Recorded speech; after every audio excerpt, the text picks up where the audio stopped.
Welcome to టిప్టో క్రిటర్స్. అతి చిన్నది, అతి దూరంగా ఉన్న ఓ గగన కోణంలో తేలియాడుతున్న ఒక చిన్న బేకరీ ఉంది. కానీ ఇది సాధారణ బేకరీ కాదు. ఇక్కడే గ్రహాలను తయారు చేస్తారు. ఈ బేకరీలో ఉంటారు చిన్న, బొద్దుగా ఉన్న క్రిటర్స్, చేతికి పిండి, గుండెల్లో నక్షత్రాలు. వీరి పని కొత్త గ్రహాలను తయారు చేయడం. ఈ రోజు స్పెషల్ ఆర్డర్ నీలం, ఆకుపచ్చ రంగుల అందమైన భూమి. Head baker comma recipe scroll తీసుకుని చదువుతుంది. ఒక భాగం నీరు, ఒక భాగం భూమి, గాలిని చల్లి ప్రేమతో వెదజల్లాలి. వాళ్ళు నీలాన్ని కాస్మిక్ నది నుండి, ఆకుపచ్చని గార్డెన్ కొమెట్ నుండి తెచ్చారు. మేఘాలను మిస్టీ మూన్ నుండి కలిపారు. జ్వాలాముఖి పొడి ఎక్కువైంది అని నవ్వుతుంది చిన్న డోటి.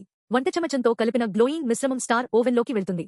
ఓహో, అన్నీ కలిపి వాళ్ళు పద్యంలా చెబుతారు. బేక్ అవ్వాలి, తిరగాలి, వెలుగులగాలి, కొత్త గ్రహం వెలుగులు చూపాలి. టింగ్. ఓవెన్ తెరుచుకుంది. నీలమాకు పచ్చ రంగుల భూమి వెలువడింది. మేఘాలు మెరిసిపోతున్నాయి. కరెక్ట్ క్రస్ట్, ఫ్లఫీ క్లౌడ్స్ అంటుంది కామా ఆనందంగా. భూమిని పంపే ముందు వాళ్ళు బంగారు ట్యాగ్ కట్టారు. గమ్యం సోలార్ సిస్టమ్, జాగ్రత్తగా వాడండి. ప్రేమతో ప్లానెట్ బేకర్స్. భూమి సూర్యుని చుట్టూ తిప్పుకుంటూ తేలుతుంది. వాళ్ళంతా ఊరేసి అంటారు, మరొక గ్రహం తయారైంది. జీవం అందులో మొదలవుతుంది. అక్కడి నుంచి భూమిపై జీవం మొదలవుతుంది. ఆకాశంలో ఓ చిన్న నవ్వుతో. మోరల్, చిన్న చిన్న చేతులతో కూడా పెద్ద అద్భుతాలు చేయొచ్చు ప్రేమతో చేస్తే. If you like my video, please like and share and subscribe my channel. Thank you. Your tiptoe క్రిటర్స్.